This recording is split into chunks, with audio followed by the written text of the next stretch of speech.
নমস্কার বন্ধুরা, আমি রাখি। সবাই কেমন আছো? আশা করছি অনেক ভালো আছো, আর আমরাও ভালো আছি। আমার আরও একটি নতুন ব্লগে তোমাদের সবাইকে স্বাগত জানাই।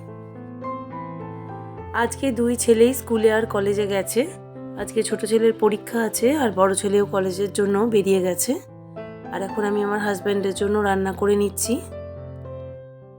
গতকালকে একটু সাবু ভিজিয়েছিলাম, তো সেই সাবুটাই আজকে খিচুড়ি করব।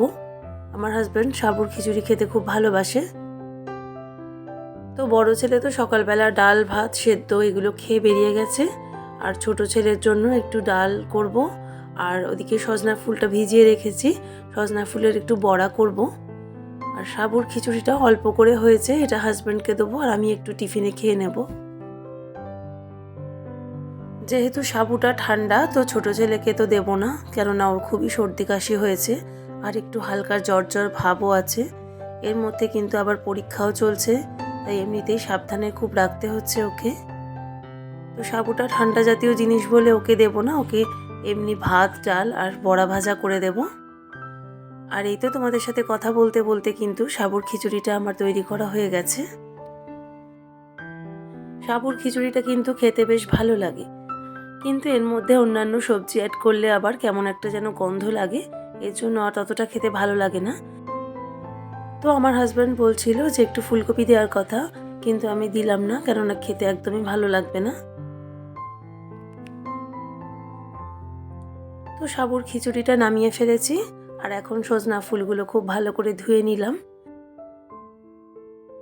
সজনা ফুলটা কিন্তু আমাদের সবারই খুব প্রিয় একটা জিনিস, আর এটা এই সিজনে আমাদের বাড়িতে কিন্তু প্রায় রোজই রান্না হয়। বেশিরভাগ দিনই আমি এটাকে বেগুন দিয়ে ভাজা করি, কিন্তু আজকে একটু মনে হলো যে একটু চালের গুঁড়ো বেসন এইগুলো দিয়ে একটু বড়া বানাবো। যেহেতু খিচুড়িটা করেছি আর ছোট ছেলের জন্য ডাল করব, তো এর জন্য বড়াটা আজকে করছি, কেননা তাহলে আমাকে আর অন্য কিছু বানাতে হবে না। ডাল আর বড়া ভাজা দিয়ে কিন্তু বেশ ভালো মতোই খেয়ে নেবে ও, আর আমাদেরও কিন্তু খিচুড়ি দিয়ে বড়া ভাজাটা সুন্দর লাগবে খেতে। এভাবে আমি একটু প্ল্যান করেই রান্না করি, একটু অল্প সময়ের মধ্যে, কেননা আমাকে আজকে ছোট ছেলেকে আনতেও যেতে হবে।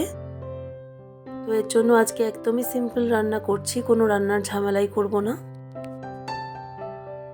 তো চটপট করে খিচুড়ি বড়া ভাজা এগুলো রান্না করে নিয়েছি, আর মুসুরির ডাল সিদ্ধ করতে বসিয়ে দিয়েছি। ওটা ছোট ছেলে খাবে আর আমি একটু দুপুরবেলা খেয়ে নেব। আর এরপরে চলে এসেছি বিছনা পরিষ্কার করতে। বিছনাগুলো তাড়াতাড়ি করে ঝেড়ে পরিষ্কার করে নিয়ে আমি স্নানটাও কমপ্লিট করে নেব। ছোট ছেলের আর 2-3 দিন পরেই কিন্তু পরীক্ষা শেষ হয়ে যাবে, তখন কিন্তু আমি হাতে অনেকটা ফাঁকা সময় পাবো। বিশেষ করে সকালের দিকে ওকে যে আনতে যাওয়ার তাড়াটা থাকে, ওই তাড়াটা আর থাকবে না। সকালে আমাকে উঠতে হবে ঠিক কথাই, কিন্তু রেডি হয়ে রাস্তায় বেরোনো সেটা কিন্তু একটা আলাদা প্রবলেম। এটা কিন্তু বেশ অনেকটাই ঝামেলার মনে হয় আমার কাছে। আমার হাজব্যান্ডই ওকে প্রথম প্রথম নিয়ে আসতো, কিন্তু ওর অফিসে এখন কাজের চাপ অনেকটাই বেড়ে গেছে, তো এখন এর জন্য আমাকেই রোজ আনতে যেতে হচ্ছে। আর এবার কয়েকটা জামা কাপড় কেচে রেখেছিলাম, সেগুলো একটু ভাঁজ করে নিচ্ছি, কেননা এরপরে এগুলো করার আর সময় পাবো না। ছেলেটার শরীর ভালো না, ওকে স্কুল থেকে নিয়ে এসে কিন্তু তাড়াতাড়ি করে স্নান খাওয়া করিয়ে ঘুম পাড়িয়ে দিতে হবে। আজকে বিকালে আবার ওর আন্টি আসবে ওকে পড়াতে, তো এর জন্য একটু না ঘুমোলে কিন্তু ও সন্ধেবেলায় একেবারেই পড়তে পারে না। তো এই কয়েকটা জামা কাপড় কেচেছিলাম, আর কয়েকটা জামা কাপড় এদিক ওদিক ছড়ানো ছিল, সেগুলো সব ভাঁজ করে গুছিয়ে রাখলাম। আর এখন ঠাকুরের বিছনা তাক এগুলো সব ঝেড়ে পরিষ্কার করে নেব। এটা কিন্তু আমি রোজই করে থাকি, কিন্তু সব দিন তোমাদের সাথে সব রকমটা শেয়ার করা হয় না। আর সব দিন যদি একই রকম কাজের রুটিন শেয়ার করি, সেটা কিন্তু তোমাদেরও দেখতে ভালো লাগবে না, আর আমারও কিন্তু একঘেয়ে রুটিন শেয়ার করতে ভালো লাগবে না। কিন্তু আমাদের বাড়ির কাজ তো একই রকম থাকে সবার মোটামুটি, একটু 19-20 হলেও হতে পারে, কিন্তু বেশিরভাগ বাড়ির কাজ কিন্তু সব হাউস ওয়াইফদের একই রকম থাকে। তাই যতটা পারি নতুনত্ব করে দেখানোর চেষ্টা করি। তোমরা যারা এই মুহূর্তে আমার ভিডিওটি দেখছো, আমার ব্লগে যদি তোমাদের কিছু ভালো লেগে থাকে, প্লিজ একটি লাইক কমেন্টের মাধ্যমে জানিও। আর তোমরা চাইলে আমার চ্যানেলটাকে সাবস্ক্রাইব করে আমার পাশেও থাকতে পারো। তো কথা বলতে বলতে একটা ভিজে কাপড় দিয়ে ঠাকুরের তাকটা সুন্দর করে মুছে পরিষ্কার করে নিচ্ছি। এই তাকটার ওপর কিন্তু রোজ দিন ঝাড়া পোছা করলেও অল্প অল্প করে ধুলো জমে। এর জন্য আমি এখন থেকে ঠিক করেছি একটা ভিজে কাপড় দিয়ে রোজই একবার করে তাকটা মুছে নেব। পুরো সিংহাসনটা তো সবসময় ওপর থেকে মোছা সম্ভব হয় না, কেননা ওটা একটু সময় সাপেক্ষ ব্যাপার। তো সিংহাসনটা ওপর থেকে ঝাড়া পোছার কাজটা আমি মাঝে মধ্যে করে থাকি, কিন্তু সত্যি বলতে রেগুলার করা হয়ে ওঠে না। তো এখন থেকে আমি ঠিক করেছি এইভাবে একটু ঠাকুরের তাকটা সুন্দর করে মুছে পরিষ্কার করে নিলে কিন্তু, আর রোজেরটা রোজ যদি মুছে নেওয়া যায় তাহলে কিন্তু ধুলোটা আর জমে না। আসলে এত ছোট আমাদের ফ্ল্যাটটা, তো এখানে যে আলাদা করে একটা ঠাকুর ঘর বানাবো সেটাও আর হয়ে ওঠেনি। কিন্তু আমাদের একটা বাড়িও আছে, ইচ্ছা আছে সেখানে শিফট করে যাওয়ার। তো যদি সেখানে শিফট করে যেতে পারি তো ওপরে একটা সুন্দর করে বড়সড় ঠাকুর ঘর অবশ্যই বানাবো। তো দেখো বন্ধুরা, আমার কিন্তু সমস্ত ঘরের কাজ কমপ্লিট করে স্নানটাও কমপ্লিট হয়ে গেছে। আর এখন আমি বৃহস্পতিবার যেহেতু আজকে একটু তাড়াতাড়ি পুজোটা দেব, তো এখন ছেলেকে আনতে যাওয়ার আগেই আমি পুজো দেওয়াটা স্টার্ট করে দিয়েছি। তো হাতে যেহেতু আজকে একটু সময় ছিল তাই ভাবলাম যে বৃহস্পতিবার তাড়াতাড়ি পুজোটা দিয়ে দেওয়া যাক। তো আমি এখন ঠাকুরের গা মোছার কাপড় দিয়ে ঠাকুরের ফটোগুলো খুব ভালো করে মুছে নিলাম। এই কাজটা আমি কিন্তু রোজই করে থাকি। প্রতিদিন যেমন আমরাও স্নান করি, আমার ঠাকুরকেও কিন্তু আমি প্রতিদিন এইভাবেই স্নান করিয়ে থাকি। আর এরপরে ঠাকুরের গলায় একটা মালাও পরিয়ে দিলাম।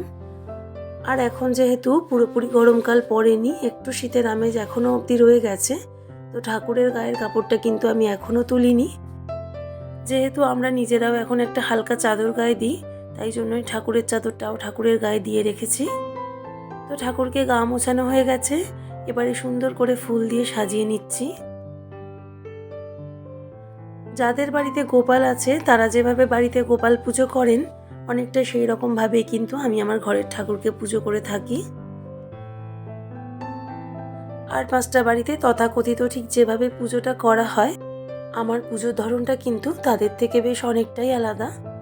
তো তোমাদের যাদের বাড়িতে গোপাল আছেন, তো গোপাল পুজো তোমরা গোপালকে যেভাবে নিত্য সেবা করে থাকো, তারা নিশ্চয়ই আমার পুজোর ধরনটা বেশ অনেকটাই বুঝতে পারবে। আমিও কিন্তু আমার ঘরের ঠাকুরকে ঠিক এইভাবেই নিত্য সেবা করে থাকি।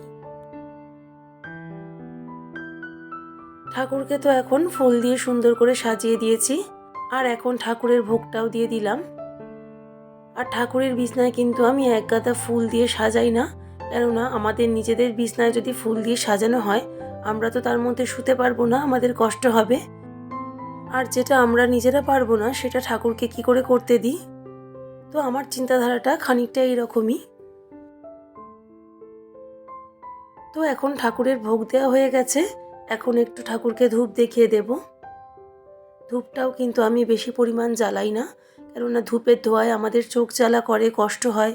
তো ঠাকুরের মুখের সামনে ধূপ জ্বালিয়ে রাখলে নিশ্চয়ই তাঁরও কষ্ট হবে। এজন্য ধূপটা খানিকক্ষণ এদিকে রেখে আমি কিন্তু অন্য ঘরে ধূপটা রেখে দেব। তো এই তো বৃহস্পতিবারের পুজো দেওয়া আমার কিন্তু কমপ্লিট হয়েই গেছে। আর এখন শাঁখটাও বাজিয়ে নিচ্ছি।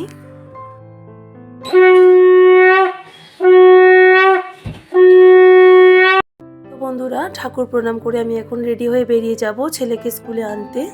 তো আজকের ব্লগটা আমি এখানেই শেষ করে দিচ্ছি, ফিরে আসবো নতুন ব্লগ নিয়ে। সবাই খুব ভালো থেকো।